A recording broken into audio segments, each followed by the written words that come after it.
Hai semuanya, perkenalkan nama aku Putri Sabrina, kalian bisa panggil aku Rina.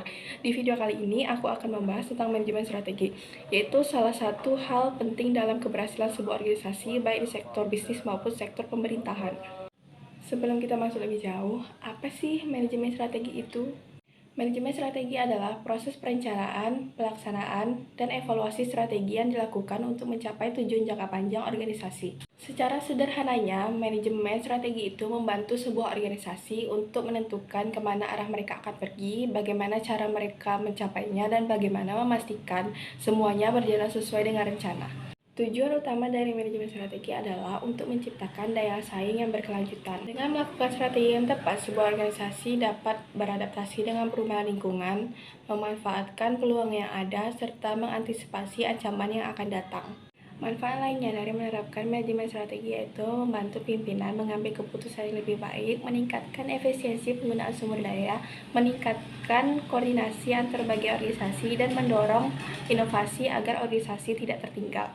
Tahapan manajemen strategis itu ada 3. Yang pertama, perumusan strategi atau strategi formulation. Pada tahap ini mencakup menganalisis lingkungan internal dan eksternal organisasi. Misalnya menggunakan SWOT, strength, weakness, opportunity, dan threat, yang hasilnya akan dibuat visi, misi, dan tujuan strategis dari organisasi. Pada tahap yang kedua, yaitu implementasi strategi atau strategi implementation. Setelah dilakukan perumusan di awal, langkah selanjutnya adalah menjalankannya. Pada tahap ini akan dilakukan pembagian tugas, alokasi sumber daya, dan koordinasi antar bagian agar strategi berjalan dengan efektif. Nah, pada tahap yang terakhir yaitu evaluasi dan pengendalian atau evaluation and control. Pada tahap yang terakhir ini akan dilakukan evaluasi apakah strategi yang sudah diterapkan sebelumnya itu sesuai dengan rencana atau belum. Jika dilihat ada hambatan, akan dilakukan perbaikan dan penyesuaian strategi. Contoh penerapan manajemen strategi kalau di dunia bisnis itu ada contohnya seperti perusahaan Tokopedia.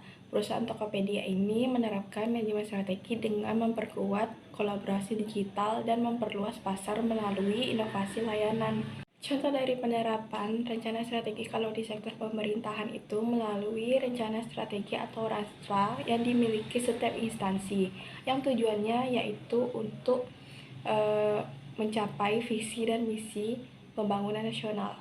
Nah, dari penjelasan tadi bisa kita simpulkan bahwa manajemen strategi itu bukan hanya tentang membuat rencana besar, tapi juga tentang bagaimana organisasi tersebut bisa tetap relevan, efektif, dan adaptif terhadap perubahan zaman yang terjadi saat ini.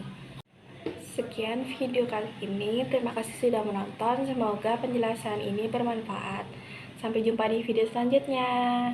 Assalamualaikum warahmatullahi wabarakatuh. Dadah!